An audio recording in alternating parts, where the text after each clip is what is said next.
Okay, we are live on YouTube. Excellent. I will share my screen.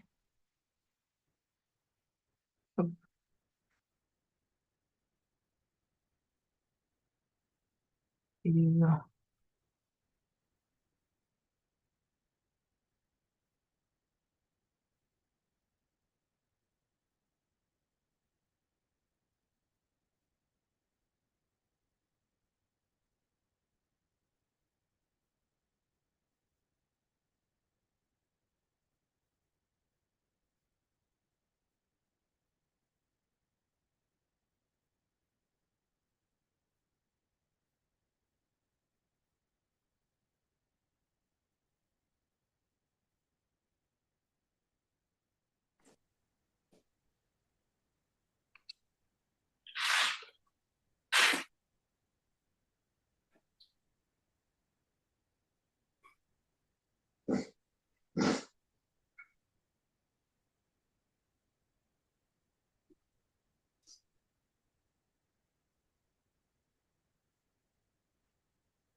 Good morning, everybody. Elliot, I'm gonna change your name for you on Zoom if that's okay again.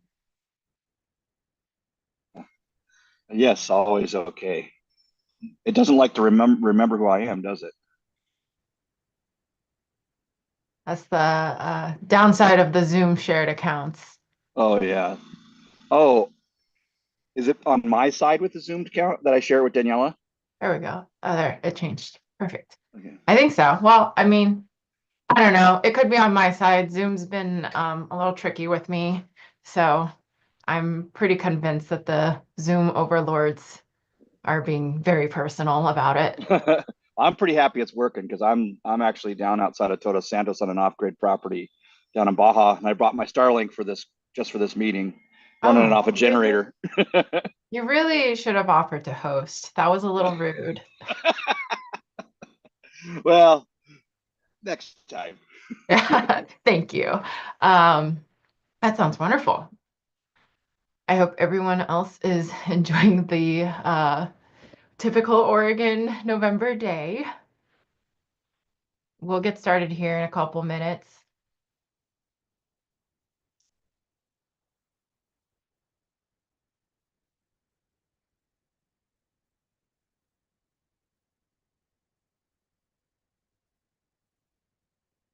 Dale, glad to see you were able to get on.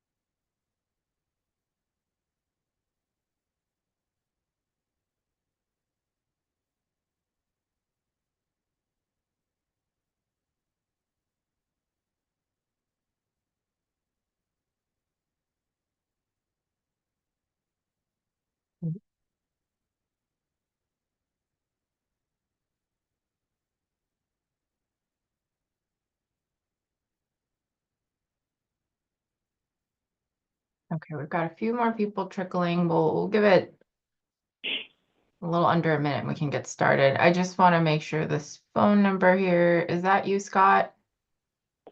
8580. Yes. Yes, I'll log on in a minute. My computer decided to update right when I started to log on, of course. Of course, they always do that. Exactly. It was waiting.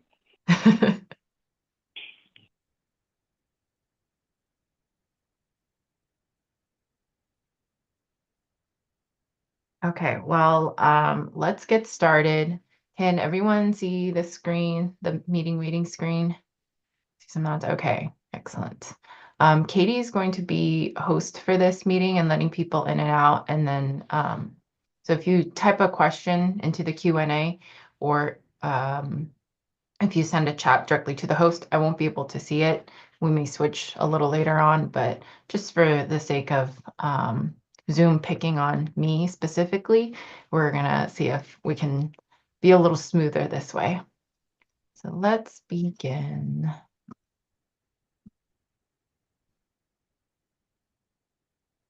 Welcome everybody to the third Oregon Parks and Recreation Department E-Assisted Bike Rules Advisory Committee meeting.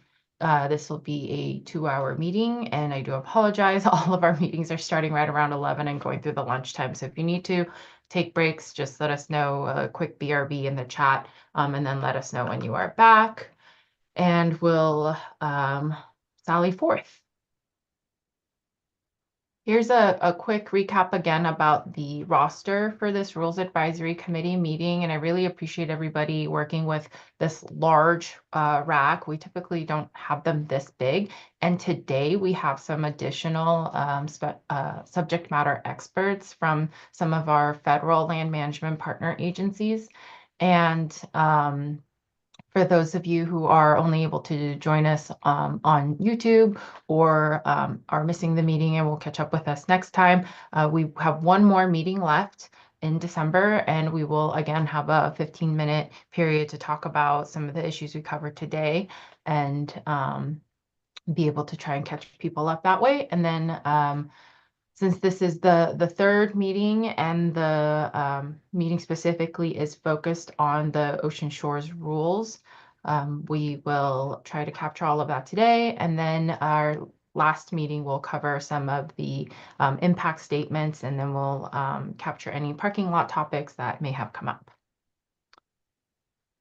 And a quick refresher on our RAC rules and goals. This is all pretty standard, being respectful, some logistics, trying to use that raise your hand feature to speak, mute yourself when you are not speaking so that we can minimize the background noise, just staying on topic. And then we will begin each meeting with 15 minutes to allow for sharing for those who missed the previous meeting and watched the recording, or those who have had discussion items that are relative to the last meeting when we discussed the general park area e-assisted bike rules before we dive into the next topic. So just respectful discourse, and that we are recognizing that people have different perspectives, and then that your recommendations all along the spectrums will be sent to staff, and then staff will consider those recommendations as we come up with the proposed changes and bring them in front of our commission later next year, earlier next year. Let's begin. 15 minutes if we want to start now until about 11:20 or so. Are there folks who had items that they wanted to bring up from last meeting, the general park area rules about e-assisted bikes? We were talking about a lot of different potential scenarios, classifications of bikes. I did put the updated bike table here of the classifications. I did realize there's an error with the wattage. The updated rules do not have wattage limitation. It is purely based on the assistance speed that the motor gives and stops producing assistance at. So leave that. Kim, you have your hand up. Go ahead. Okay. Can you hear me? Yes. Okay, good. Okay, well, at the risk of beating a dead horse, no pun intended, I have some trouble with the language that's in the draft as it relates to equestrians. And basically, we're prohibiting reckless behavior, but reckless often is in the mind of in the eye of the beholder. So is like in section, let me find it here.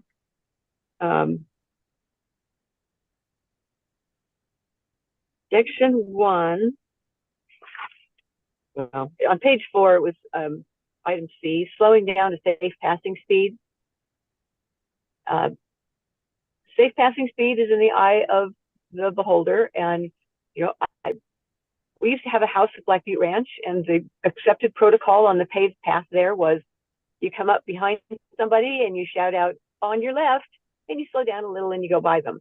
But if you do that to a horse on a single track trail, you're going to have a rodeo. So I would really like to see us add some language to item C there. It went to slowing down to safe passing speed and making your presence well known. I would like to add some language that says when overtaking horses on the trail, stop and ask the horseback rider for the safest way to pass.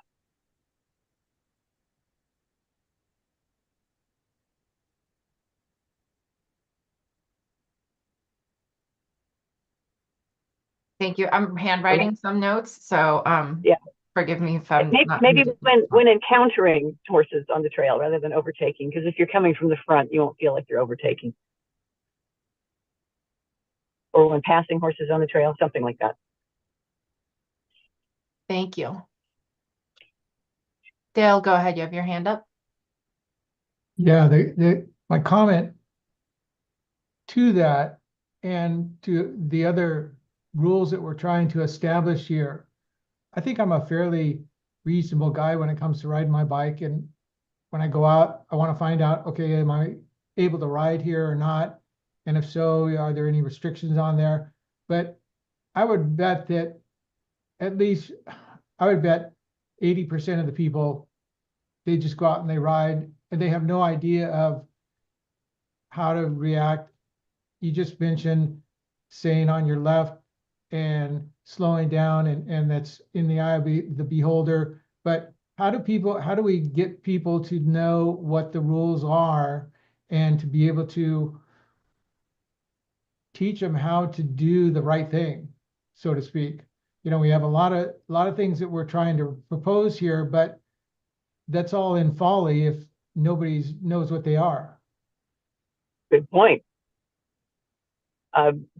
We've engaged in a lot of educational efforts, and here in Central Oregon, they're paying off, but the word doesn't spread easily. And there are people who are still pretty belligerent about, no, I'm not going to yield to horses. I'm not going to yield to hikers, or they're just not knowledgeable. So it's a challenge. Thanks, Kim. Go ahead, Amelia. Hi. We have that challenge in the surf lineup, and some of the most common places, like Otter Rock, where a lot of different skill levels surf, there are signs on the state park boards that are like, these are good etiquette for surfing. So I'm wondering if we have specific state parks or trails where we're going to have more of these interactions. Maybe there's a good etiquette sign, especially as e-bikes continue to grow. I mean, it could apply to any biker, really. So at trail etiquette signs that might include these kind of biking suggestions might be handy. Thanks. Go ahead, Dale. And I feel that it's really beholden to the group, or to the group of people that are the e-bikers, or in this case, the surfers, to help educate other surfers about, hey, this is the rules here, this is what you should be doing. And, hey, read the sign up there. And I think a lot of that is really done on site. And I think we just kind of need to keep that in mind when making rules and trying to figure out, okay, how do we get them out there, and to realize that most of the I think enforcement is really done by the other members of the community, meaning the other surfers, the other e-bikers, the other horse riders, that kind of thing. That's where the majority of the, I think the majority of the meaningful education and enforcement needs to be run. Nobody wants to get a ticket or get fined or go to jail or anything like that, but I think that that's more the exception than the rule. If I have somebody, hissing me on the trail about, being on it, I'm going to think twice about going on there again, or if I'm doing something wrong, and hopefully other people are too. Anyway, that's it. Yeah, I'm really glad to see that there's some forethought into what happens beyond what we're doing here today and the implementation of the rules.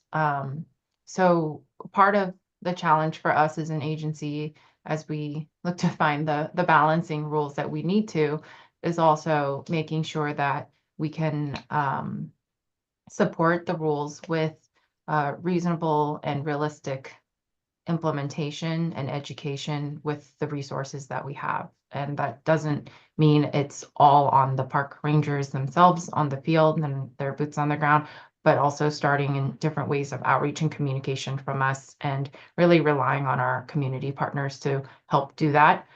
We have lots of very active community groups and recreation groups in our parks, so they are a good resource.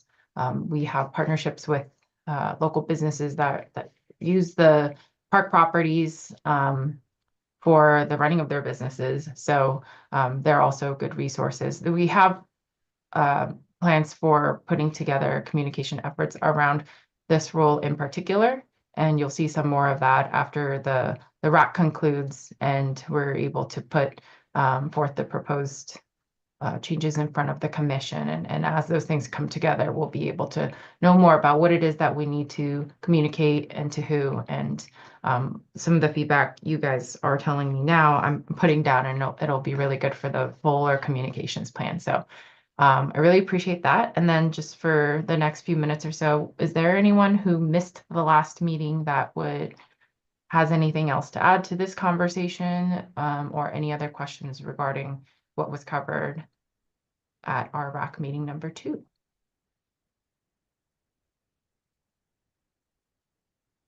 Okay, more time for discussion on this topic.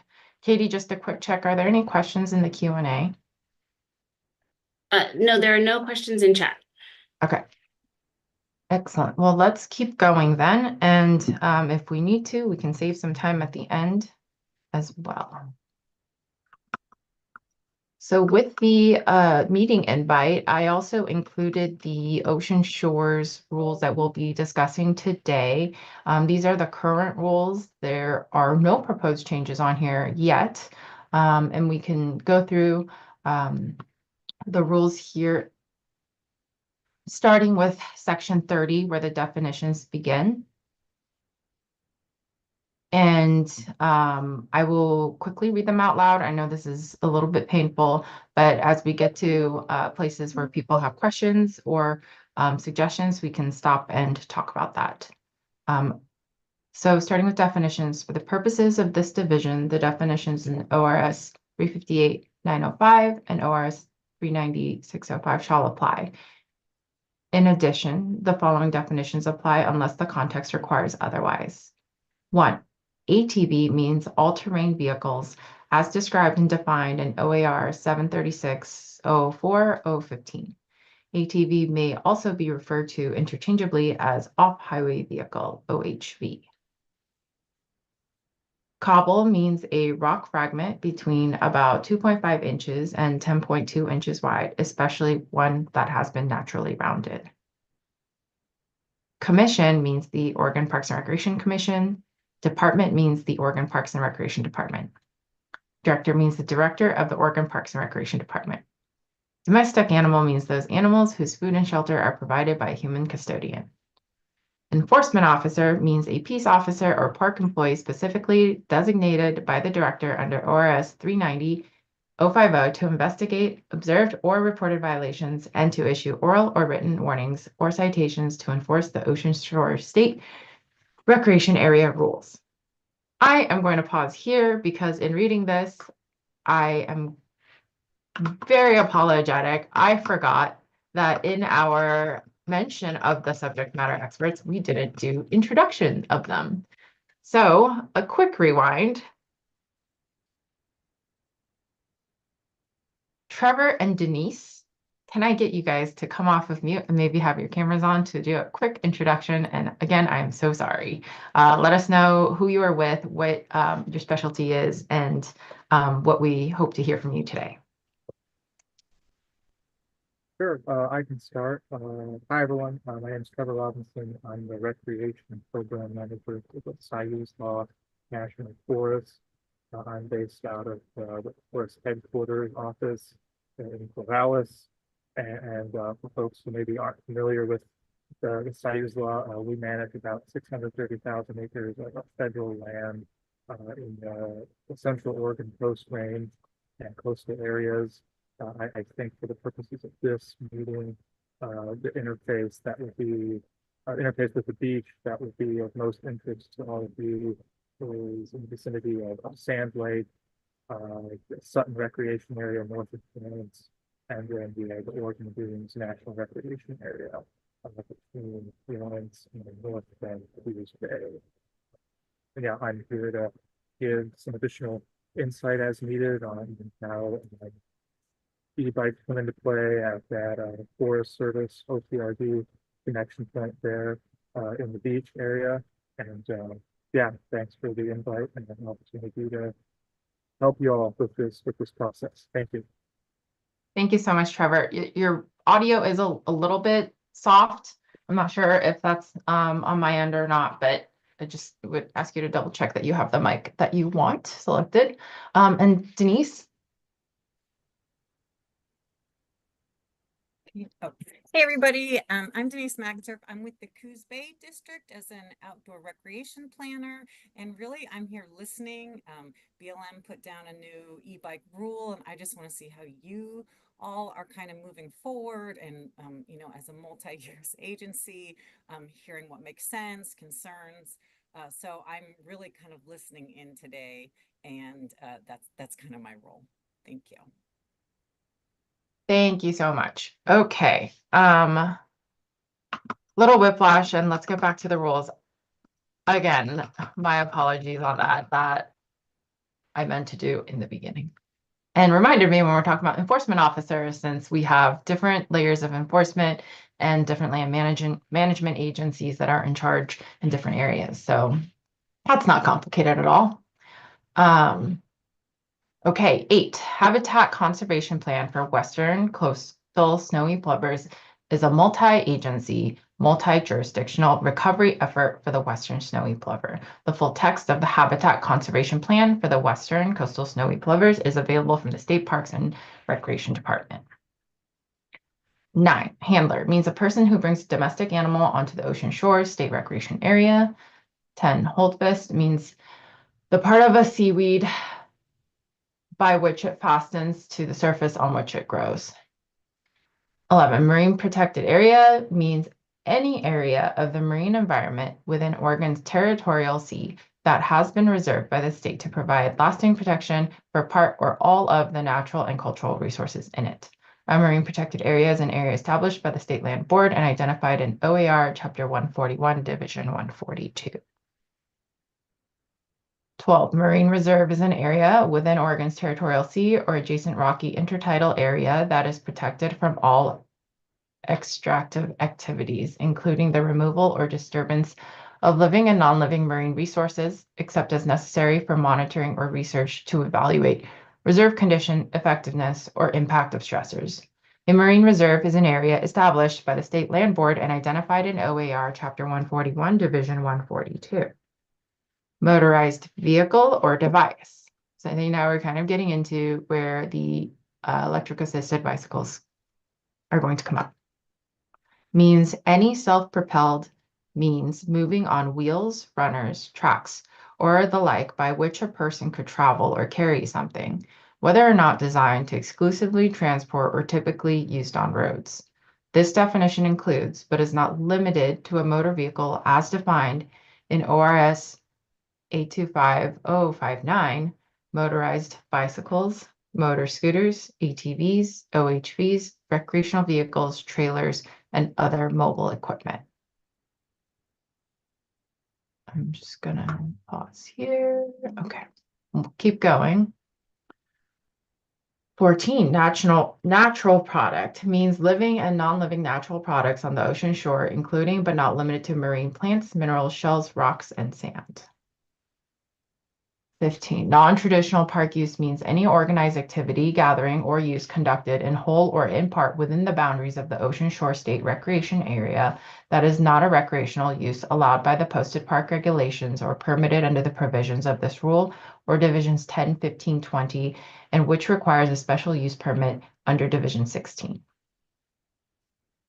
Occupied site means a department-owned or leased area, privately or locally owned area, or an area adjacent to federal lands that has at least one nest or nesting attempt as identified by the department at the beginning of each western snowy plover nesting season in accordance with the Habitat Conservation Plan for western coastal snowy plover. 17, Ocean Shore State Recreation Area means the land lying between extreme low tide of the Pacific Ocean and the statutory vegetation line or the line of established upland vegetation, whichever is further inland under the jurisdiction of the department that is used by the public for recreation purposes per ORS 390-602, subsection 2 and subsection 3. 18, Ocean shore resources means any natural or human-made property, material, product, feature, or structure in the Ocean Shore State Recreation Area. 19, OHV means off-highway vehicle, also called ATV, see definition 1. 20, park employee means an employee of the department. 21, park manager means the supervisor or designated employee in charge of the Ocean Shore State Recreation Area. 22, peace officer means a sheriff, constable, marshal, municipal police officer, members of the Oregon State Police, and other persons as may be designated by law. 23, person includes an individual, a public or private corporation, an unincorporated association, a partnership, a government or a governmental unit, or a nonprofit entity. 24, personal use means use that is directly by the individual for purposes other than monetary reward and not involving sale, barter, resale, or exchange of money. 25, territorial sea as defined in ORS 196-4055 means the waters and seabed extending 3 geographical miles seaward from the coastline in conformance with federal law. 26, unoccupied sites means actively managed department-owned or leased areas, privately or locally owned areas, or areas adjacent to federal lands that have been identified as potential nesting sites for western snowy plovers in concurrence with the Habitat Conservation Plan for western coastal snowy plover. 27, upland means the land lying shoreward or generally eastward of the Ocean Shore State Recreation Area. 28, violate includes failure to comply. 29, wet sand means the area seaward of symbolic fencing, roping, signs, or both that are placed on the dry sand area. Any questions on the definitions thus far? Okay, I'm not seeing I any. have Joe. one. Okay, lots of people talking. If we could use the hand one, we can try to go one person at a time.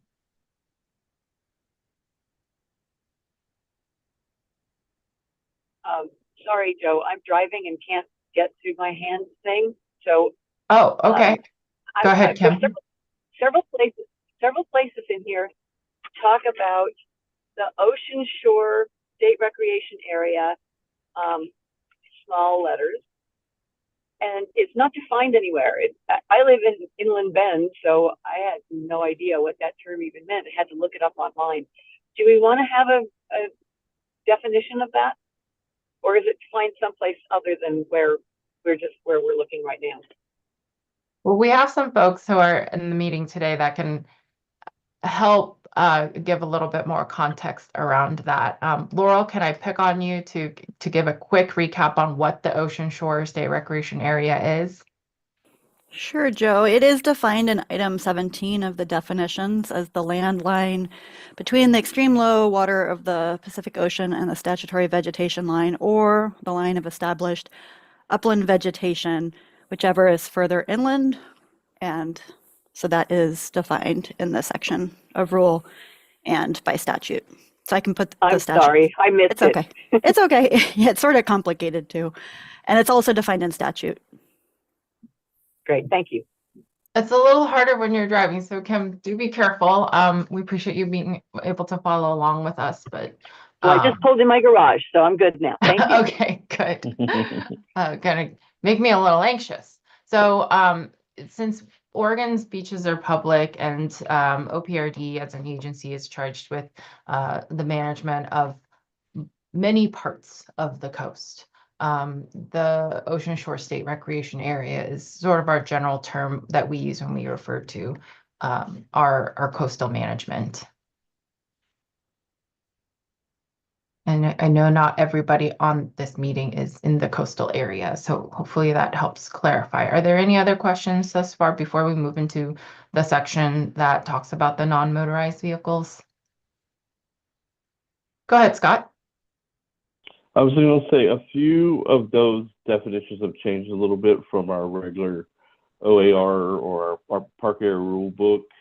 Like the definition of park employee now says while on duty at the end. So my comment really is we need to make sure these match our regular book that goes out to everyone, all the enforcement officers. And then on that same vein, ODOT has a different definition of cobble. It's very similar, but it is definitely different. It says rounded or not in the phrasing, but I can send that to you if you'd like. Yes, please. That would be great. Just a point of clarification. My understanding is that the Division 10 rules are getting updated. Are the Ocean Shores rules also getting updated with these definitions, or is that happening at a later time to match the new definitions in 10? That's probably a Katie question. We have not proposed changing Division 21, but it is a good idea to look for consistency there in definitions. Excellent. Okie doke. So for the purposes for this RAC today, we'll focus on the definitions that directly relate to the e-assisted bicycles. So really, I think we're looking at motorized vehicle or device, and potentially adding the definitions of the electric assisted bicycles, or making reference to the statute that has the definitions of the electric assisted bicycles, as we would do in the rules we discussed at the previous meeting, so that they will be consistent in defining what they are. Where we are going to have a conversation today is about how the application of those definitions will look on the ocean shore versus on trails or in campgrounds. So let's get into that. Now we're looking at Division 2165. And we have, in section 65, we have non-motorized vehicles, cycles, unpowered aircraft, sails, and other similar devices. So 1, a person may operate a bicycle, skateboard, scooter, rollerblades, or inline skate, or other wheeled operator-propelled equipment that transports the operator on land as provided in section 3. So this first part does not make a reference to electric assisted bicycles. 2, a person may operate a wind-powered aircraft or vehicle, such as a land sail, kite buggy, or other similar items on the Ocean Shore State Recreation Area as provided in section 3. 3, a person operating any vehicle described in sections 1 or 2 on the Ocean Shore State Recreation Area must, A, observe all posted signs, including the signs that restrict the operation of such vehicles, aircrafts, and devices. And B, restrict speed and manner of operation to reasonable and prudent practice, considering the terrain, prevailing conditions, equipment, personal capabilities, personal safety, and the safety of all other Ocean Shore State Recreation Area users, natural resources, and wildlife. 4, a person operating any vehicle described in sections 1 or 2 on the Ocean Shore State Recreation Area may not, A, disturb or harass wildlife or other natural resources as provided under OAR 736-210090, or block access, use, or the safe and uninterrupted passage of others on the Ocean Shore State Recreation Area. And that is it. And I'm going to pick on Simon here. Simon is one of our beach rangers to talk about what the current use of e-assisted bicycles are, since they do not fall under this rule at this time. Simon, can you give a quick background of how people are operating e-assisted bicycles under our rules today and how they're actually doing it? Yeah, so per the rules how they are currently, the only place that you can operate an e-bike would be places that are open to other motorized vehicles. So essentially your drive-on beaches at places like Tierra del Mar and McPhillips, that you are allowed to actually drive cars on the beach. Other than that, technically e-bikes are not allowed on any other portion of the ocean shore. However, we have seen in the last few years quite a bit of uptick with people operating the e-bikes on the beaches other than the ones that are open to motorized vehicles.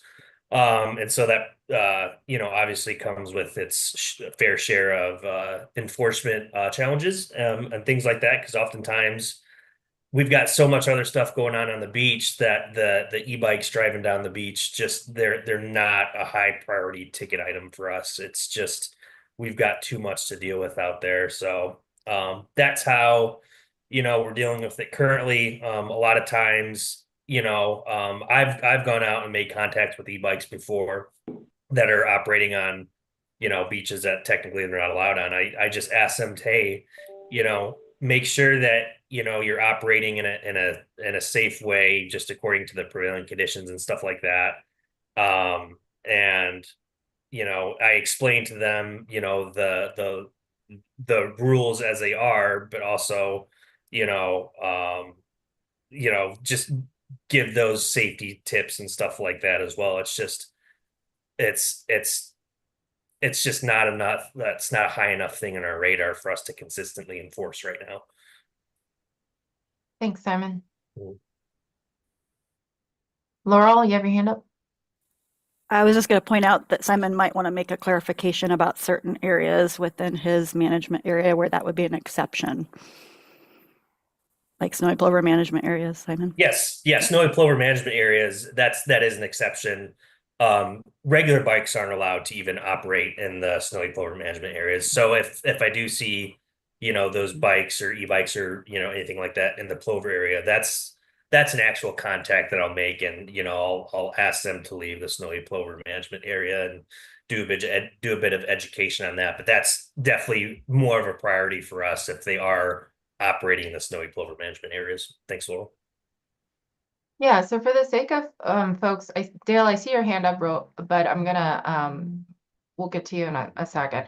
For the sake of folks that are not from the coast and are unfamiliar with the snowy plover management areas, Laurel, can you give a quick what is a snowy plover, if you have a photo to share, and why we keep mentioning this specific species, and why and the kind of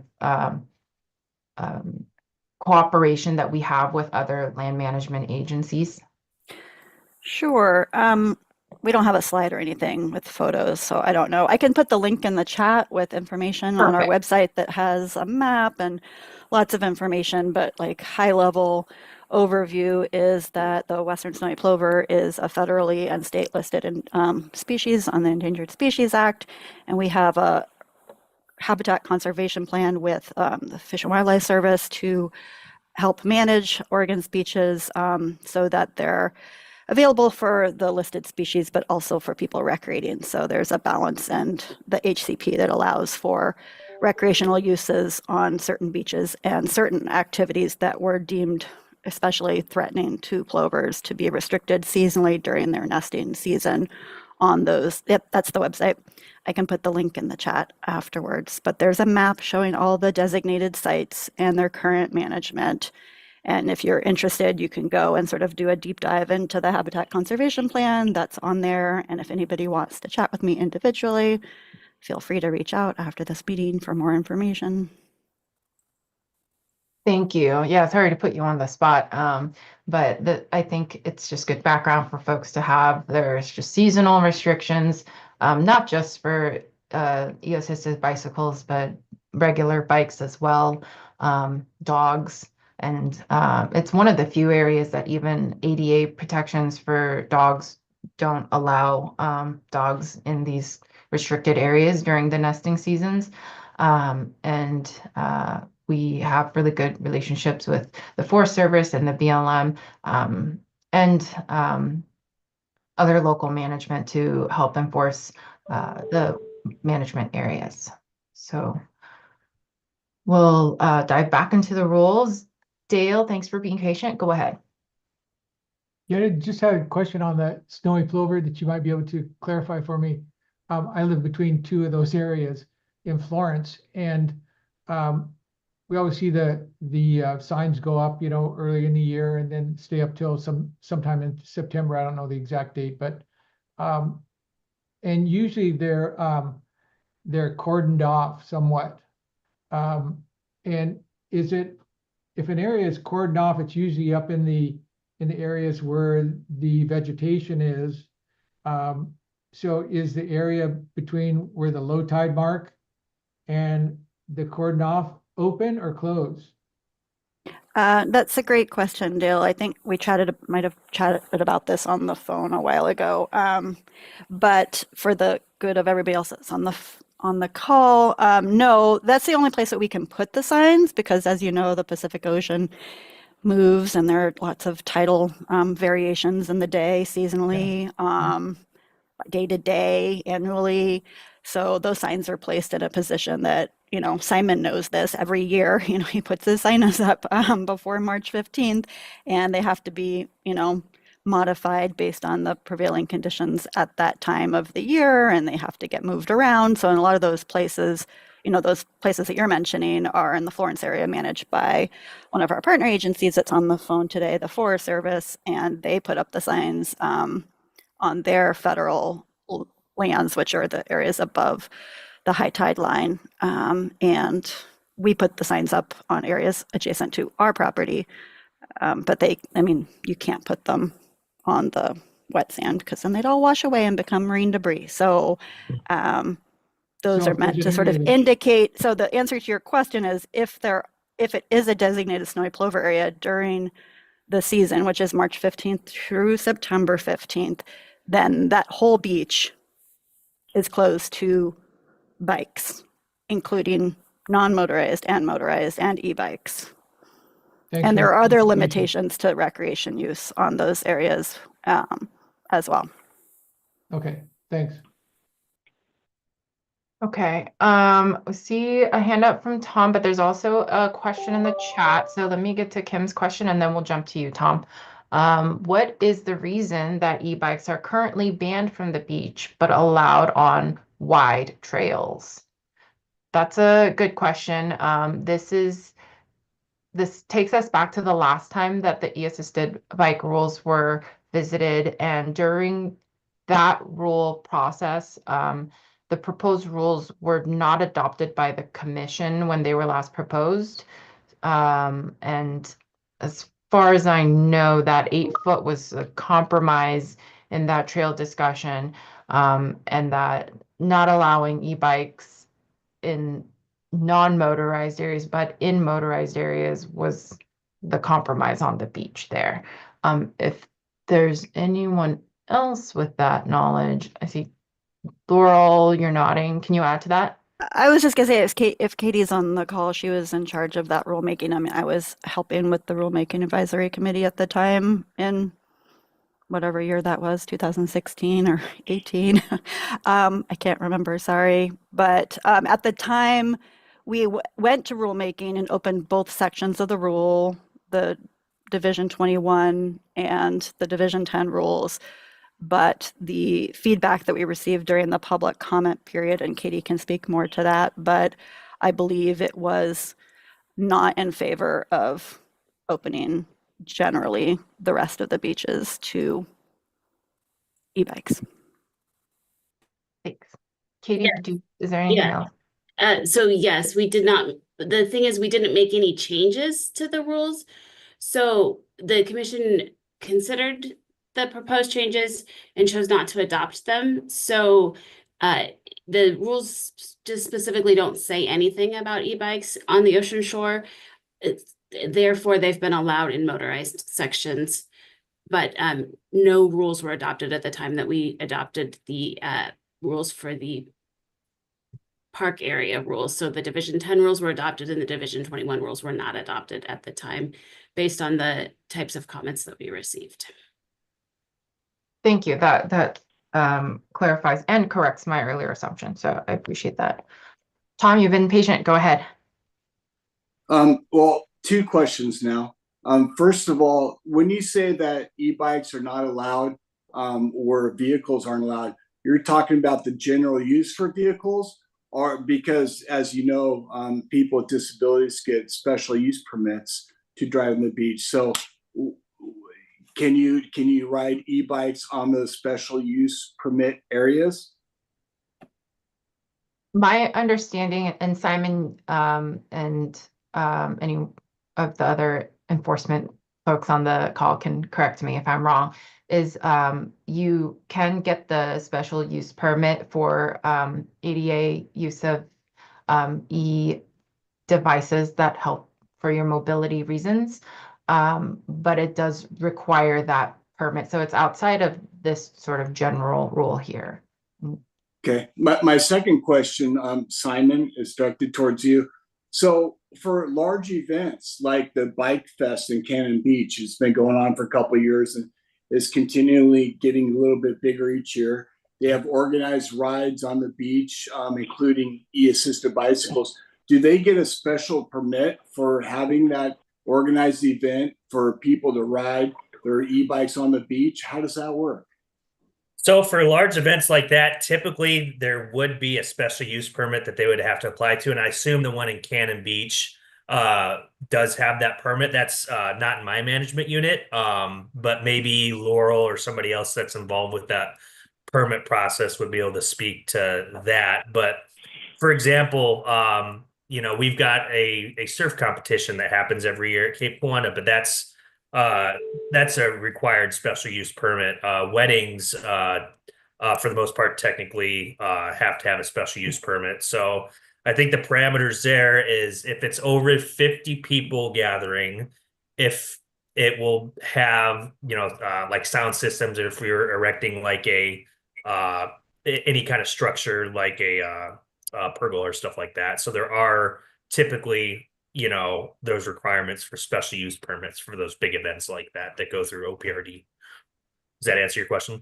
It does. Thank you. Okay, Elliot. Well, I would like to answer the question about the Cannon Beach Fat Bike Festival, as for I am the person that puts it on. Yes, we do get a special use permit for that. And we are required to put flags on anybody that has an e-bike on there. And so, good question. Yes, you are correct. We have to have a special use permit for that event. Now, I have a question then to piggyback on the top of this.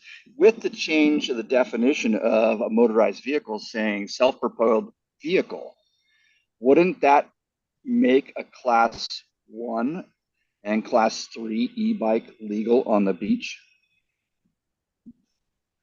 That is a very good question, and that's what we're discussing here right now, is if we are going to keep that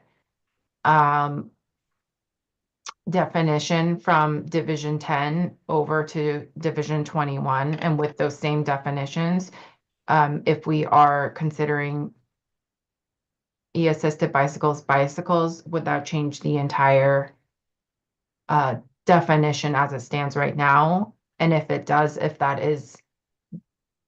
we are considering the impacts of what that looks like. So I would like to kind of guide this conversation with this group right now into looking at what do you see as reasonable accommodations for electric assisted bicycles on the ocean shore?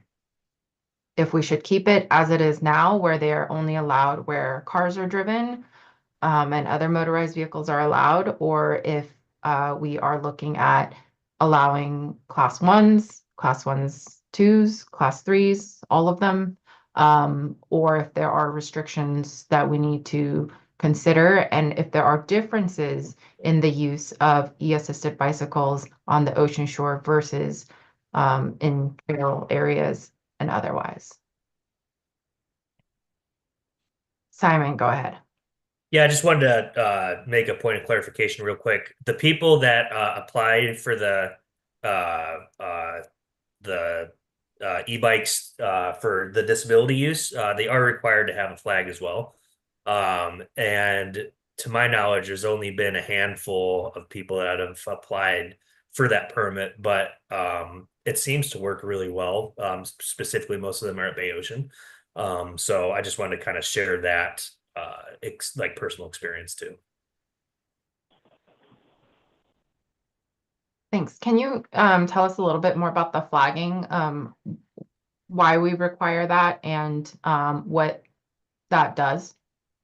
Yeah, as far as I know, it's a way for visually to I think it's more of a visual aid, kind of similar to where the ATVs are required to have those orange flags operating. It's kind of similar to that because in general e-bikes tend to go a little bit faster than regular bikes, so it's just more of a visual safety kind of thing. But other than that, I'm not really sure what other use those flags would be. I don't know, Laurel, if you have any insight on that, but that's kind of what I understand is the reasoning for the flags. Okay. Did you want me to chime in, Joe, or? If you know. Well, I mean, that's not, Allison Mangini manages the permit program for that largely, but my understanding, based on what I've just heard over the years, is that it's largely what Simon said for safety reasons because of potentially increased speed of motorized devices, but it also, if it's for a special use permit, then it identifies potentially folks that have been given permission, to do that, where as otherwise that activity is prohibited on that section of beach. So somebody's not like, well, I see so-and-so doing that activity, therefore I can go do that. So to dissuade unpermitted activities, but I'm not positive about that. We could follow up and make sure, but I think it's sort of a combination of all those factors. I'm curious to hear from Trevor and Ian Caldwell, just knowing the different types of ATV recreation that happens along the ocean shore. Are there ever times where people confuse e-bike use with ATV use, or where there might be situations that they could be or should be lumped together, or reasons not to? I think Go ahead, Ian. I'll let you start. Okay. So generally e-bikes are allowed in motorized areas for like ATVs and whatnot. So that's a lot of the federal agencies actually send e-bikes to those areas, and we don't see too many issues with that. The flag rule in 821.030, it specifically says an off-road vehicle needs to have a flag when operated on the sand. So that apply, and that's not just sand dunes, but any sand beach, and which includes Christmas Valley, which is in Central Oregon. Trevor? Yeah, and first of all, is my audio coming through okay? Yes, thank you. Okay, sure. So yeah, to add on to what Ian said, yeah, as I'm sure it's come up on a previous call, but the Forest Service is basically more or less treats e-bikes as motorized vehicles for the purposes of regulation and enforcement. So we do direct e-bikes that want to recreate on the Oregon dunes and Sand Lake towards those motorized trails, motorized areas. And I would say I don't hear too much about concerns about e-bikes and other types of OHVs occupying the same space as far as safety or user conflict. That's not to say those conflicts don't happen, but that word doesn't really reach my level. Thank you.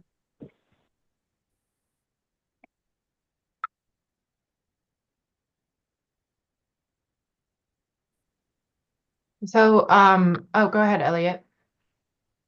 Let's piggyback on that a little bit. In my experience with the e-bike riding on the Oregon coast, we rarely, if ever, actually interact with the ATVs, the off-highway vehicles. Typically, because they ride in a softer sand situation, they're not on the beach. Now, that's different down at Horse Hall and places where they can run the beach. Most people that are using the e-bikes are looking for the experience of being on the beach, not necessarily in the soft sand where the ATVs run, because the typical e-bike just doesn't have the horsepower to get them through that. So I bet the user interactions are probably fairly low in those areas. Thank you. So if we start thinking about this in terms of different scenarios, if Simon, kind of going back to what you mentioned, that you have seen an anecdotal uptick of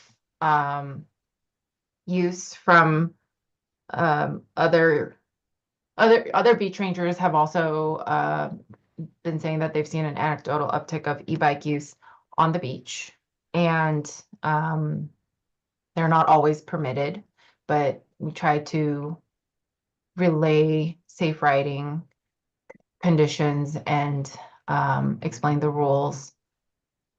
And our anticipation is that potentially there could be more use. How does this group feel about the other end of the spectrum? So right now we are saying e-bikes are limited to just motorized areas. If we open up the rule now, going to the full allowance of class 1, 2, and 3 e-bikes on the entire ocean shore, except for areas that are that have exemptions, like plover areas during season and maybe other federally managed areas that they can't go to. What does that look like? What are some concerns you have? What are things that you see happening? I see some hands already, so I'm going to stop going on and on. Go ahead, Kim. Okay. It seems like if we want to make this consistent with what we're doing or what we're proposing to do on trails, we should change the definitions or the provisions under where it talks about bicycles. We should add class 1 e-bikes, and where we talk about motorized vehicles, we should add class 2 and 3 e-bikes to those definitions or to those provisions.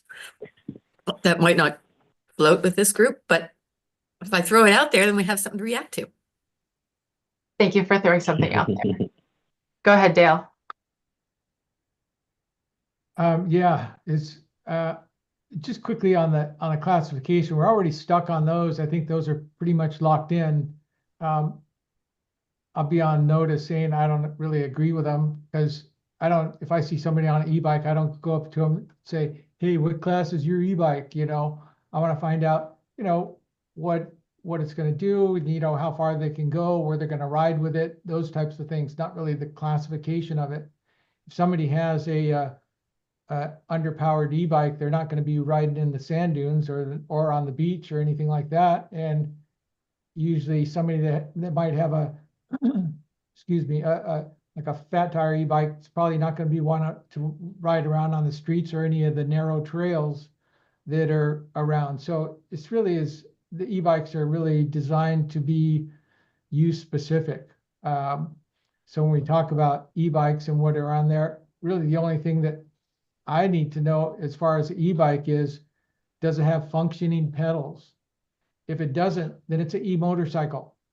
And that should be classified different. You see people on e-motorcycles doing wheelies and stuff like that. You're not going to see that on e-bikes. They just don't do that, unless they're e-motorcycles, of course. So as far as allowing the bikes to go on the beach, unless there's some type of restrictions, like we mentioned the snowy plovers or any things like that, I think that they should be allowed on the beach, any beaches in the state of Oregon. I think allowing them allows access to those beaches, not only to people that can normally walk around and see the different parts of the beach, but also the people that maybe can't get down to the end of the beach or things like that, that might be, you know, impaired. Either maybe they're older or maybe they can't walk as well, but they can ride their e-bike down there and they can enjoy more of the beach down there. I think also there's a smaller environmental impact with having an e-bike ride down the beach rather than having somebody or a couple walk down the beach. I think that there's probably a little less of an impact having just a bike ride by and have just a bike trail that's going to be washed away by the shore pretty quick. I think allowing them enhances the recreational aspect of the beach, you know, so people can go out to the beach that haven't been out there before. And I think economic benefits for that, you know, the Cannon Beach Bike Festival has a huge economic impact for the local communities. And I think allowing them on the beach and of course, attracting tourism, things like that, brings more money to the area, which helps everybody, helps the cities and the different localities to thrive, having that additional tourist space there. So there's some thoughts on me. That's it. Thank you, Dale. I'm going to call on Simon next, and then I'm going to check in with some of you all who have been very good listeners and pick on you for your thoughts on this particular scenario. I just wanted to share some of the thoughts that our other beach rangers have had about this subject. I'd say it's probably a lot like this group. You know, there's, you know, people that are for e-bikes being open and people that are more against it, just from, you know, different experiences with different beach rangers. There's some beach rangers that see a lot more of the e-bikes and are seeing a lot more impact, whereas other beach rangers, they haven't seen it yet. So some of the biggest things that I've heard from talking with other beach rangers is the potential wildlife impact and how if we do open, you know, the e-bikes up to all the beaches, the possibility of an increased amount of e-bikes being on the beach and what that does to our wildlife that lives on our ocean shores, especially during the winter. You know, there's been some people that have been concerned about the plovers during the winter because typically plovers don't just stay in their designated nesting habitat during the winter season. Like I've seen plovers on all kinds of different beaches where you would never see them during the nesting season. So that's been a concern of beach rangers is, you know, specifically about the plovers and, you know, the impact that, you know, more e-bikes being allowed in more places would have. Another concern that was shared would be, you know, the maybe increase in, natural resource, not necessarily destruction, but just the impact that it has on our natural resources. So those are a couple of the main things that, have been talked about as concerns for other beach rangers. I've heard also, beach rangers, they might be open to a system that's kind of similar to what our drone policy is going to look like, and having red, yellow, and green areas on the beach. Red being no-go areas all the time, such as, our designated snowy plover nesting areas. Yellow areas that'd be generally the beaches that are not open to motor vehicles currently, and looking at maybe having, a permit process in place for those, seasonally. Another, option for that is, having a seasonal closure, or like I said, getting those permits. And then green, obviously, year-round use for those open, open areas for motor vehicles. So that's potential idea that we could throw out there. And, the yellow part of it is probably going to need to be discussed more, and just how that looks for the agency and how it looks for us on the ground. So I just wanted to share that. Yeah, thanks, Simon. I think I owed you some notes from the beach ranger meeting and I never got them to you, so I'm sorry about that. The points that you shared, though, are definitely part of the discourse that has come up a few times with the beach rangers. So I'd like to, and I see your hand, Dale, but before we jump to you, I would like to see if we can get some more input from folks that have been listening and considering yourself as a person that's recreating on the coast, what that looks like, with the different types of e-bikes, how that sits with you as a land manager, what those interactions may look like for you and your work. So gonna go down the list. So Alex, I know you're in Central Oregon. Does any of this, do you have reactions on the things that we've been discussing? No, I don't have anything in particular. I mean, with so much of it being tailored towards the coast, we're working on our own like trail management and working with the Forest Service has done a proposal here in Bend, but don't really have anything to add at this time. Okay, thank you. Amanda, I know coastal issues aren't directly in ODOT's wheelhouse, but with the different classification set and some of the rules that we're following from ODOT, how does this react for you?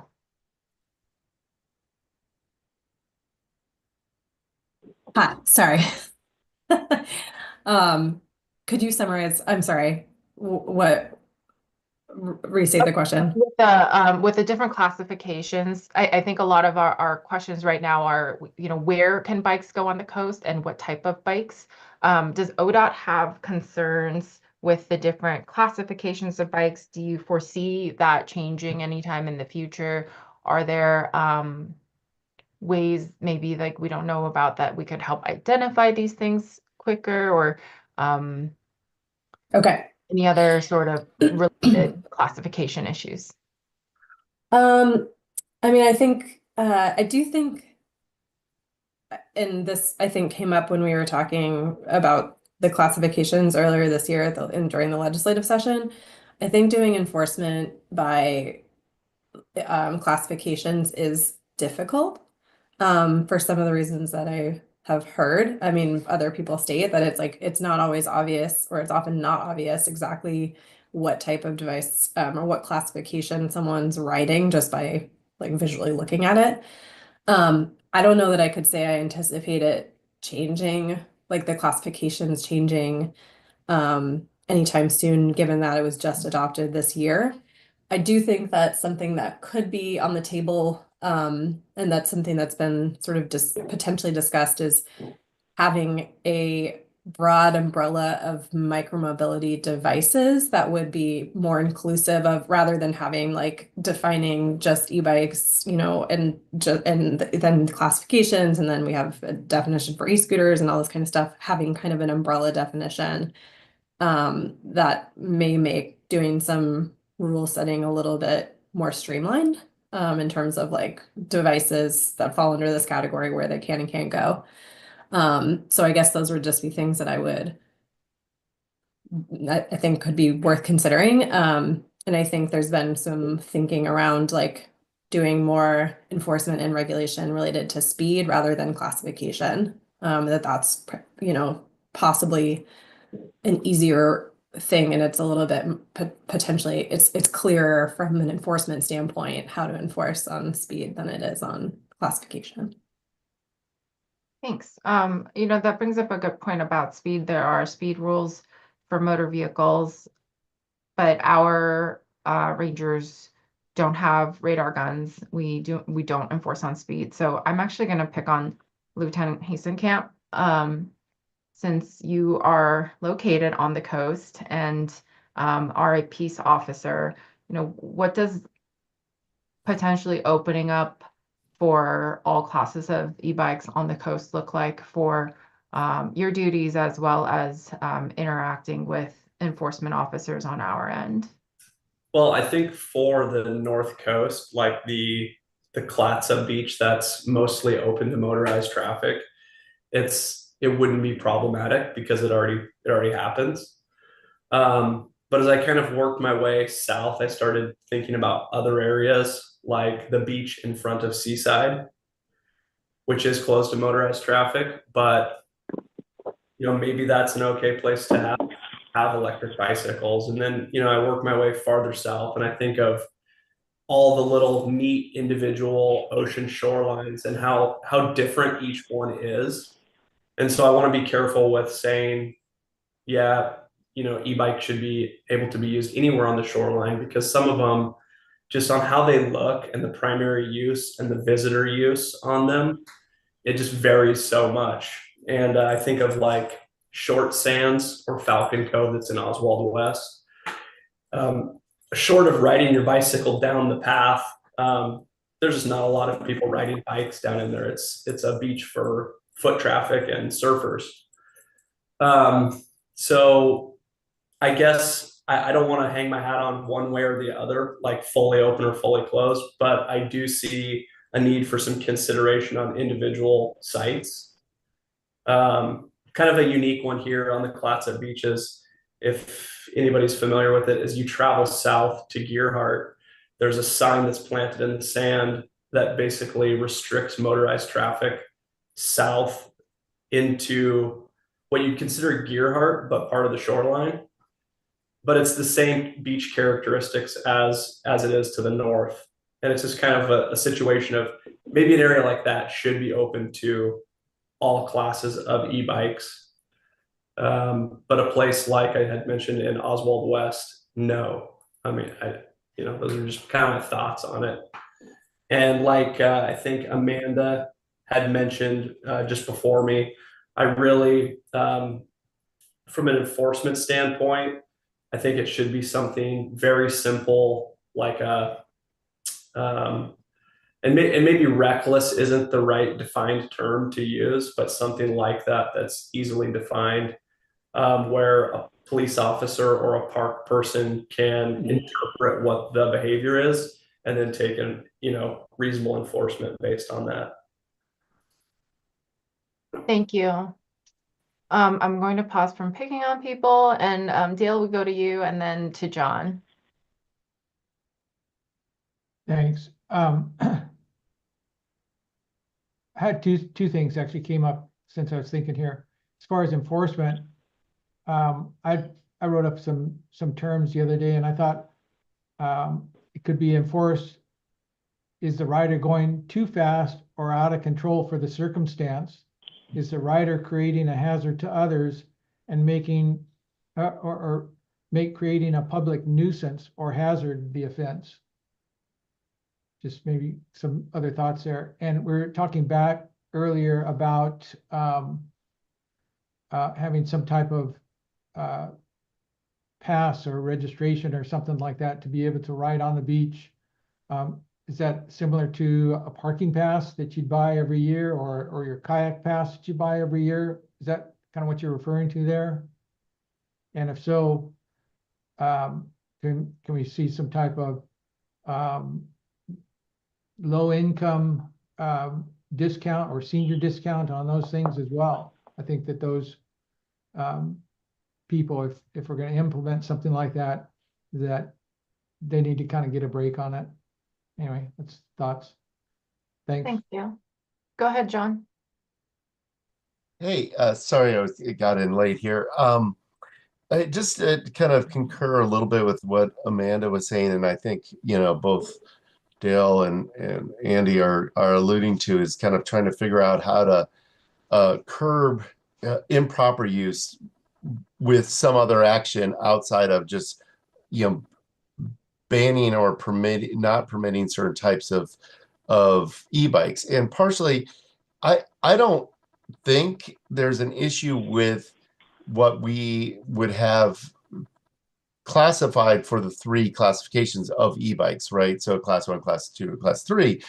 The issue, I think, is really will be on the out of class e-bikes and or motorbikes that kind of look like, you know, that are out of class, but kind of are electric bikes too, that can go 35, you know, miles an hour. They're more of a motorbike.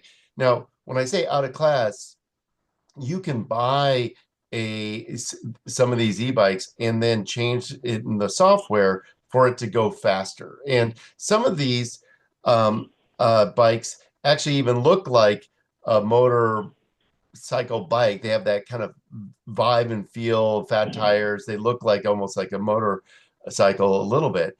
And it's those ones that are going to push people's perception of improper use and get people, you know, if not actually causing a hazard, but making people think there's a hazard because they don't like the look of these kind of bikes because they think they're more motorcycles versus a bicycle with pedals and the like.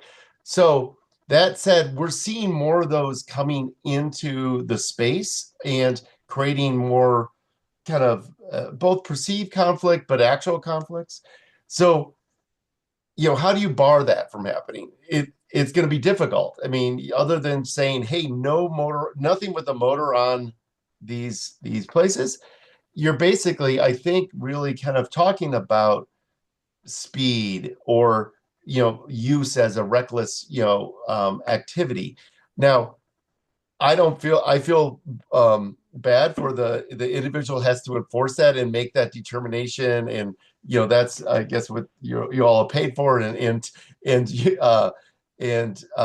your job. But I think those are going to be better levers than trying to kind of say only. I mean, I think you could probably say only class 1, 2, and 3 as a way to kind of help with it, but it's really about the use and giving the tools to the individuals that have to kind of oversee these areas.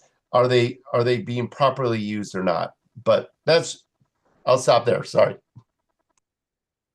Okay. And then before we hop back to Dale, I'm going to read some of the comments. So Kim is saying that maybe not to allow all e-bikes on the entire beach, could give consideration on allowing all classes of e-bikes in all places where regular bikes are permitted, but the rule should be more liberal for e-bikes than for regular bikes. And yeah, I don't think we could get away with making it more liberal for e-bikes than for regular bikes either. And then Lieutenant Hastenkamp has posted the definition of recklessly from the revised statutes. And that says, when used with respect to a result or to a circumstance described by a statute defining an offense, means that a person is aware of and consciously disregards a substantial and unjustifiable risk that the result will occur or that the circumstance exists. The risk would be recognized by, and that the risk would be recognized by a reasonable person. I think we debate here hotly about what a reasonable person is and what they think about. It is highly likely that the bike rider isn't aware that their actions could put an equestrian at risk, and quite likely that the reasonable person isn't knowledgeable about risks around horses. I did not mean to actually. This is the Zoom problem. I married the two comments together. I'm so sorry. Let me go back to the first comment. The risk must be of such nature and degree that disregard thereof constitutes a gross deviation from the standard of care that a reasonable person would observe in the situation. And then Kim's responding about, yep, that reckless definition and then the reasonable person. So, given that we are talking about the different types and classifications of e-bikes, I do also, and maybe I could have included this in the rules here today, but here are the section 60 rules for motor vehicles and other motorized devices. So under Division 21, this is the rule that comes before that non-motorized vehicle section. The part that I do want to draw attention to, because this mostly talks about like drive on beaches and the ATV part, but there is a posted speed limit. So for the rules, unless otherwise posted, a person may not operate motorized vehicles or devices within the Ocean Shore State Recreation Area at speeds in excess of 25 miles per hour in open sections and 10 miles per hour in closed sections. With the understanding that class 3 e-bikes, e-assisted bikes can go up to 28 miles per hour with assistance. And that maybe we can't always make differentiations for classes. Would it be a reasonable move now if we look at potentially allowing class 1 and 2s that cap out at 20 miles per hour in assistance and exclude class 3s because of their ability to go faster with motorized assistance? I'm going to throw that question out there. And Dale, you've had your hand up, and then we'll go to Tom. My response to that would be no. Again, we talked about how do you know what kind of class e-bike you have out there? You don't know what somebody's riding out there. John had some good points earlier, and you know, I was talking about earlier that the e-bikes without functioning pedals should be considered e-motorcycles, and that's I think what John was talking about. And they do ride a lot faster. But when we talk about riding on the beach, again, trying to say, well, you can only have a class 1 or a class 2 e-bike because it can only go 25 miles an hour. Andy also mentioned that, well, you can override the software to make that class 2 e-bike now go 28 miles an hour or go 30 miles an hour. So that doesn't really make sense as far as trying to say, oh, you can only have a class 1 or class 2, but you can't have a class 3. But a class 3, actually a class 2 could probably go faster than a class 3. So might look back towards setting, you know, the speed limits and again, the reasonable operation rules. Thanks. Yep. Tom? I agree with everything that Dell usually says. And I also agree, just because you have a class 3 or even a class 2 doesn't mean you need to go your maximum speed. And I would argue that your maximum speed on pavement wouldn't be as great as your maximum speed on sand. And just the other day on social media, I was looking at advertisement for hub motors for e-bikes that have 3,000 watts on them, and they far exceed 50 miles an hour. And you wouldn't be able to tell an officer unless you were very detailed oriented. You wouldn't be able to tell if a class 2 or 3 has been modified, or if somebody put a whole new motor on that. I think it comes down to more behavior than what class of e-bike you have. That's it. Thanks, Tom. And the modification conversation has also come up with the beach rangers as well. And Simon, you can correct me if I'm wrong, but I believe that the issue is already difficult telling apart the classes, but they wouldn't be able to tell necessarily if things have been modified or not, even though if someone modifies an e-bike outside of the criteria of those classes, then it would no longer be a classified e-bike and therefore not allowed. That's a lot of additional identification concerns for the rangers. And I believe, so we have two conversations happening here. On one end, it's like, well, we should allow them all because it's hard to tell. And then the other end of the spectrum is we shouldn't allow any of them because we can't tell. Do you remember any expansions on that discussion? No, I think you hit the main points there is just like the difficulty for us to be able to tell, what's the difference, or, like be able to tell the difference in speed or like the type of e-bike and stuff like that, unless it's like specifically labeled on the e-bike, which I'm not sure. Are e-bikes required to be labeled with, their classes on them at this point? I think we talked about that last time. I think the answer was no, but Dale's saying no. So, I mean, that's just, I don't see how it can be enforceable on our end, and, with the classifications, especially if they're not required to be labeled. I don't see how that would be possible. Elliot, you have your hand up? I do. I think that classification, chasing the classification thing, we're going to go round and round with this probably many times, but it's almost impossible. And I think it's unfair for our law enforcement to be expected to tell the difference. And so for the beach operation specifically, I think personally, I believe it should be 15 miles an hour on an e-bike with pedals. Anything above 15 miles an hour can be considered starting to be reckless. I know that you say that we don't have radar detectors on our Rangers. However, they can tell if someone blows by them at 30. They can go, okay, that seems a bit ridiculous. I hadn't thought about it until the lieutenant brought it up, but it makes sense to me. Like Oswald, yes, of course, short sands is going to be a terrible place to bring an e-bike. So my fix to that is just make the trail that goes out to those type of places that are hard to access, no bikes on those trails. And that would probably facilitate that. If you can't get to the beach without it, then you can't ride your bike there. That's my 2 cents for now. Elliot? I'm going to go back to picking on people that have been quiet. And if you really don't want to, you are welcome to pass. And I'll let you think about that and let Scott go first because he has his hand up. Yeah,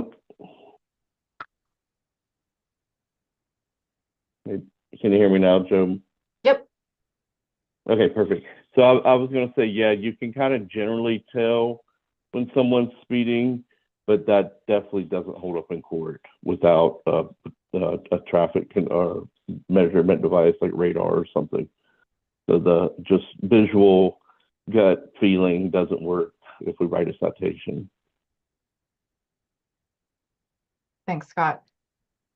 Can you explain a little bit more about what we do in those situations where we know that they have been speeding, but that we don't necessarily have the available evidence for full citation? What does an Oregon Park Ranger do? You want me to tell the whole world our secrets? Yes, Jeez. please.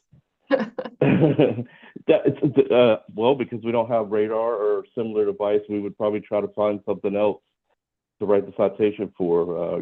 Maybe I don't have my rule book in front of me, but like something along the reckless or endangering others type of charge. Does it feel like Rangers have enough tools available to correct an interaction like that? Well, we don't have one for speed. It's not one. So like in a regular park setting, it's not super common. If it was like really egregious, we'd call law enforcement OSP to come in and back us up. Simon can probably speak better for like the ocean shores where, maybe happening a lot more because of the openness of the area. But it's pretty limited in a campground or in a park. And, usually after we have a conversation with someone about there's kids and dogs and whatever around, they usually are pretty good about it. So usually it's pretty low level at first.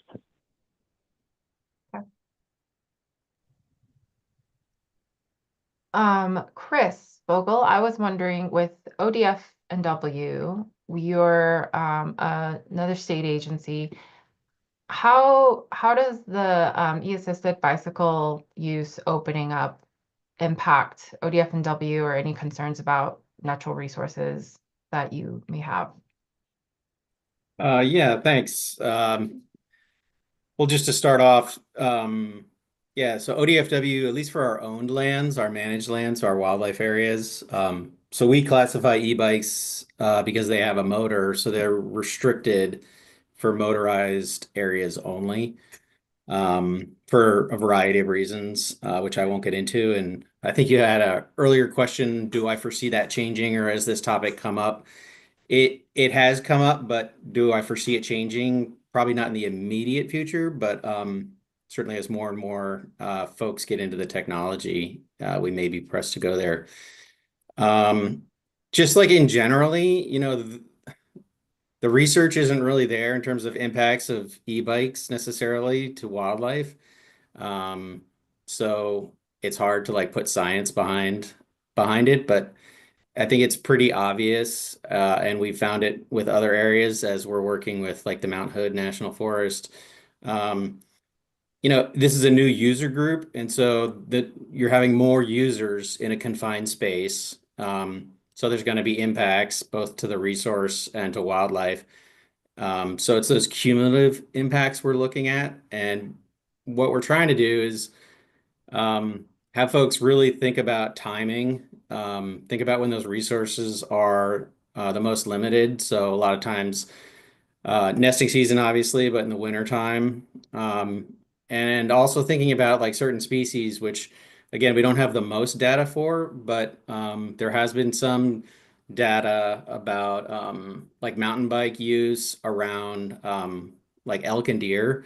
And a lot of at least what we know is that those animals particularly are sensitive to speed. And so you figure if you have an area where people are used to walking and those animals are used to people walking, and now, there may be a resident herd of elk on the shoreline, and now there's people not walking, there's more than likely going to be an adjustment of those animals. So that's about all I have so far in this topic. Yeah, I mean, it's been a good conversation so far. I appreciate it. Yeah, thank you. And just recognizing that we have about a half hour left, and we don't have to go around in circles too much, but Ian Davidson, Peter, Skylar, if you guys have anything that you want to chime in on this topic, any reactions? I'll give a general poke rather than calling out individually. This is Ian. I tend to agree that focusing on behavior probably is the more manageable route. That also allows for changes in laws if they were to occur moving forward without requiring rules changes. But that's just my 2 cents. Thank you. Thanks. Peter here. I would echo that. I think like if THPRD was looking to manage e-bikes within its own park district, we would likely look to the standards from partner agencies and what the state is doing. And our park rangers don't carry radar guns and things like that. So I think managing based on behavior would be much more manageable for us if I'm sort of thinking down the line. In addition to, I think, probably being more feasible for state agencies. Thanks, Peter. I do want to call out Trevor and Denise and Zach specifically being from our federal agency partners. and some of the things that we discussed today, are there any questions or concerns in some of these scenarios?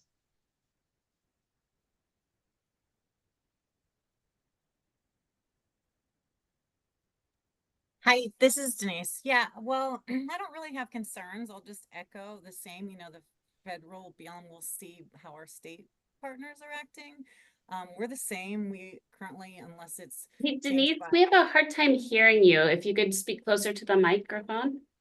sure. Is that any better? A little, tiny bit. I don't know why it's, I'm right at my, I'll just be super quick. I'll say the same. We are currently only allowing, you know, e-bikes on areas that are open to motorized use. So I can just see how it is going to also be confusing when folks are, you know, going back and forth. So we'll probably, you know, we're just curious to see how the state is going to do it and what it looks like, to be honest. I don't have concerns. I like hearing everybody's opinion. And like you said, we're only seeing more and more use. Thank you.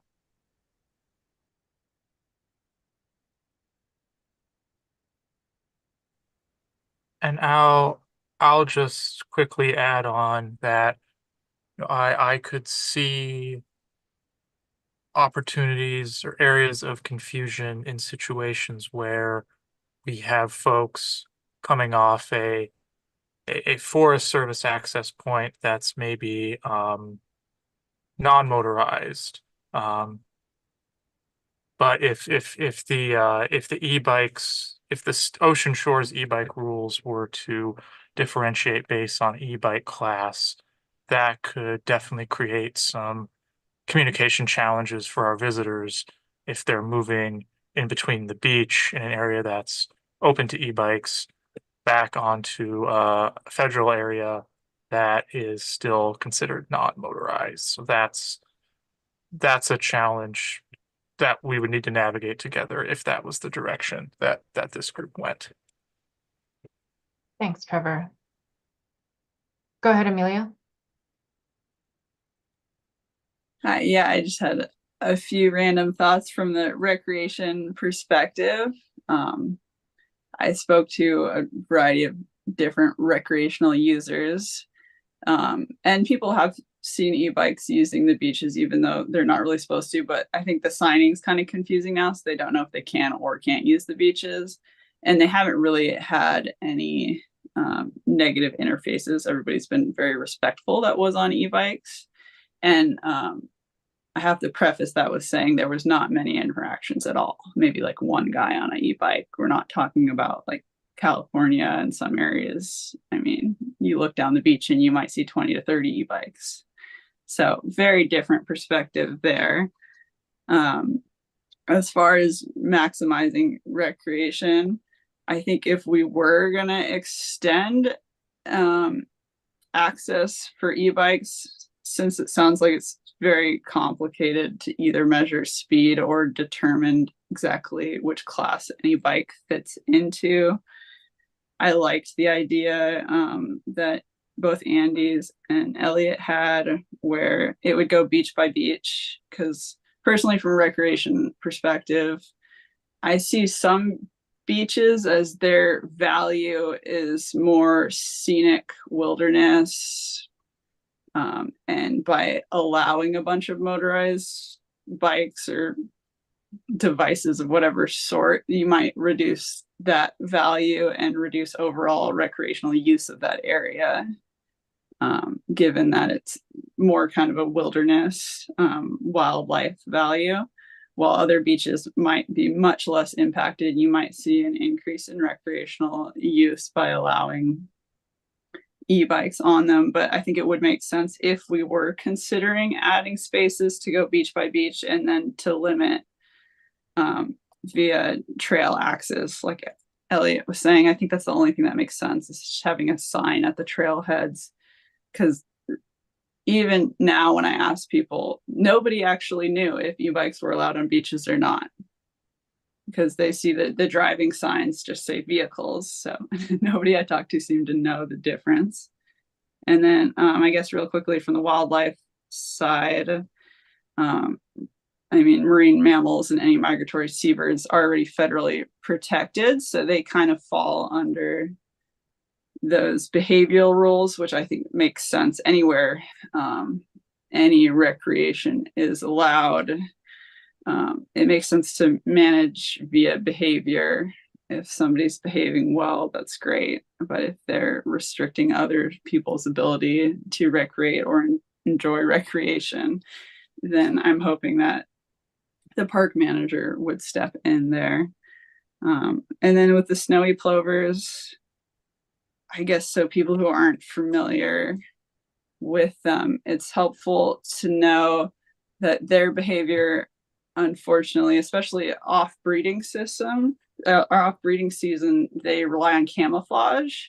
So they often hide in divots in the sand. So if you make a tire track and they see somebody coming down the beach, they will go and hide in the tire track and they will hold still. So a fast moving vehicle of any size is not ideal, given like I used to monitor them and I even know to look for them, and they're very tricky to spot, and they will hold in a trail in a divot of a footprint until you're, 3 feet away. So if you're moving faster than walking, it's not an ideal life history strategy to interface with any type of recreating humans.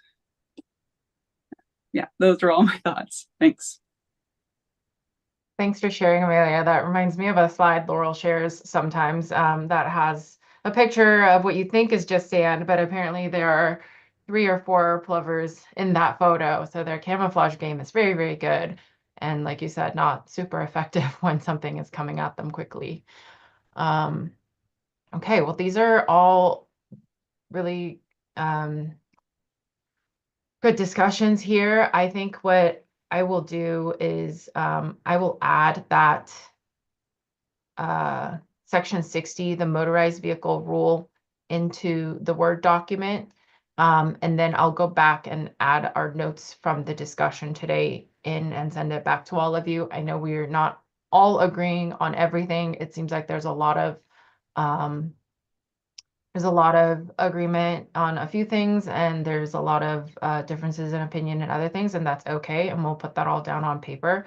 We still have about 20 minutes left, but I don't want to keep you all here if everyone feels like they've said their piece. So I will give the last few minutes here for a roll call and opinions, and then we'll move on to closing out the meeting. So Dale, you're ready. Go ahead and give us your closing thoughts.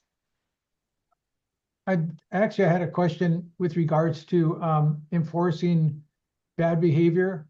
That's a really subjective thing, and I think it's unfair to put that on any enforcement officer, so there should be some kind of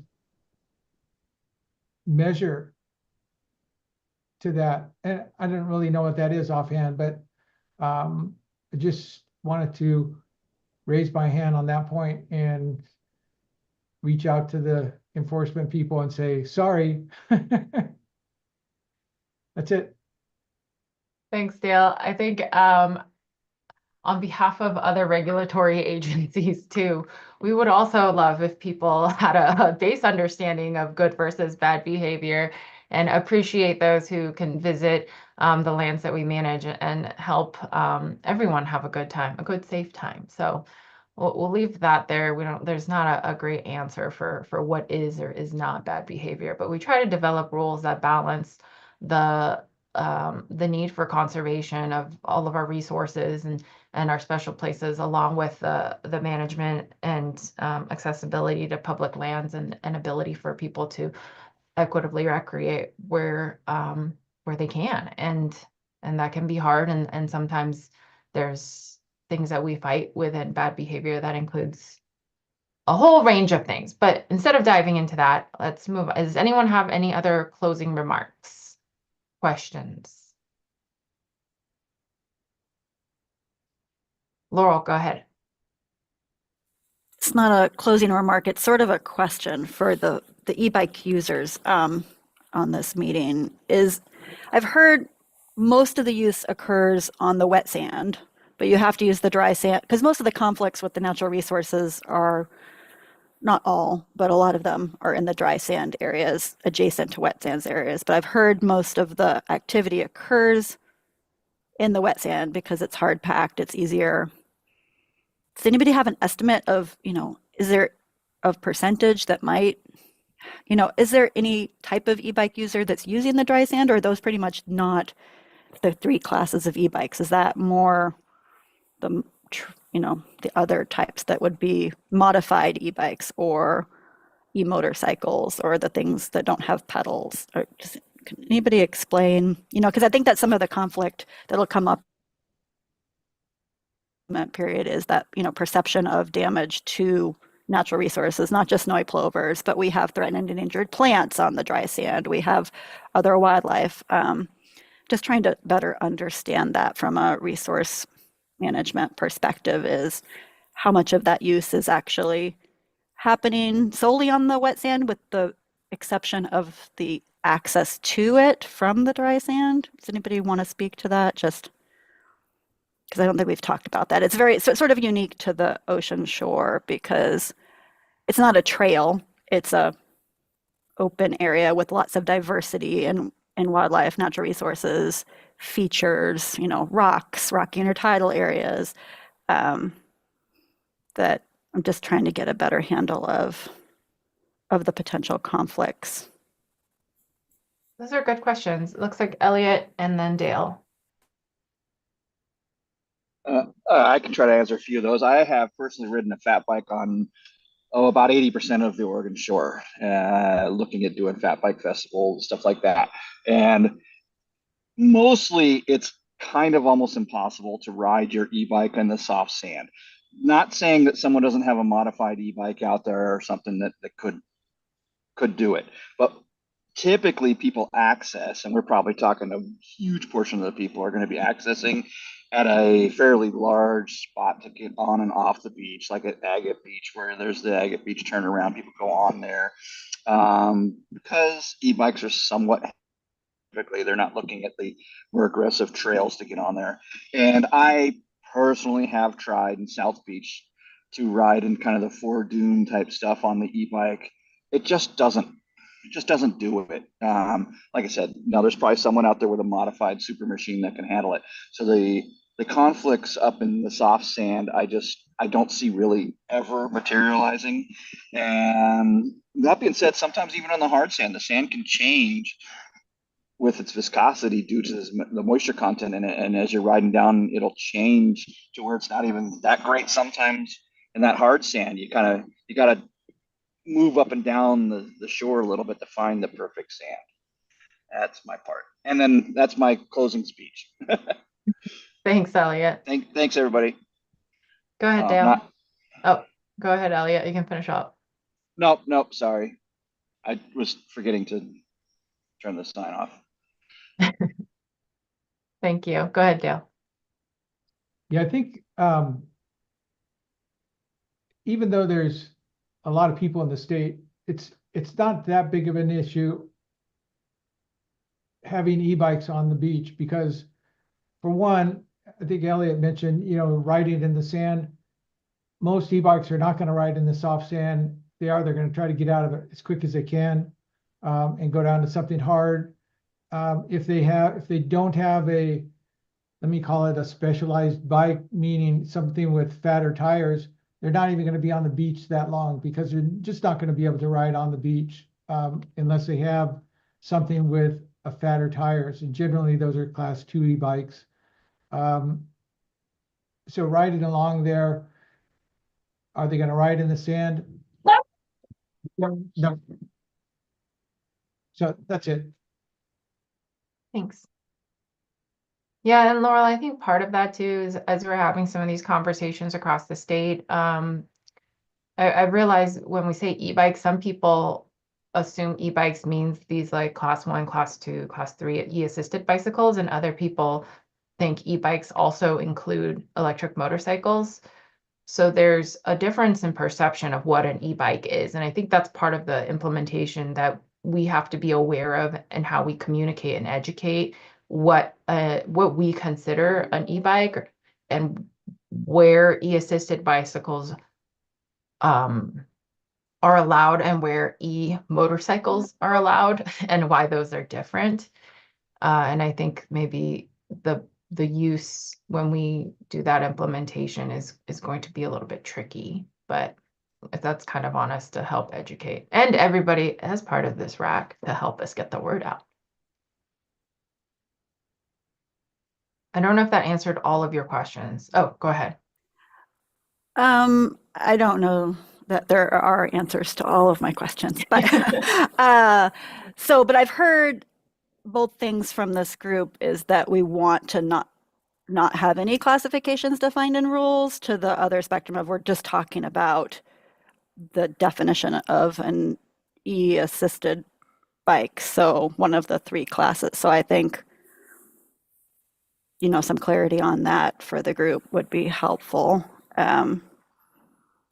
What's the realm of possibilities for this rule? Because I've heard both things, like we can't possibly enforce by classification, so we don't need any descriptors in the rules.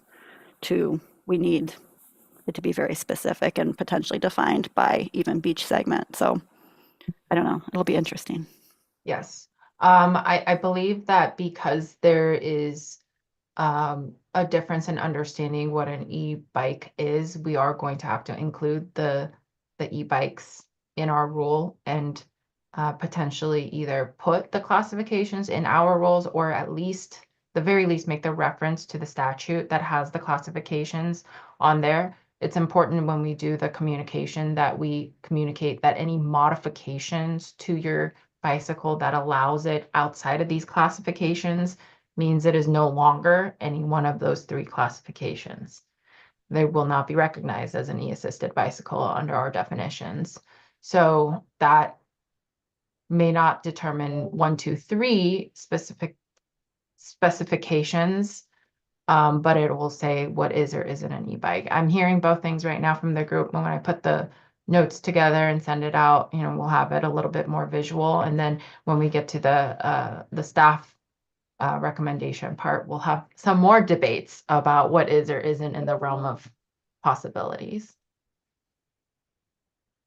But this has been a really good discourse today and hearing all of the different perspectives. So I really appreciate everyone's time. One last final call for anything else? I know 2-hour meetings over lunch are particularly excruciating. So I am very, very grateful for your time today.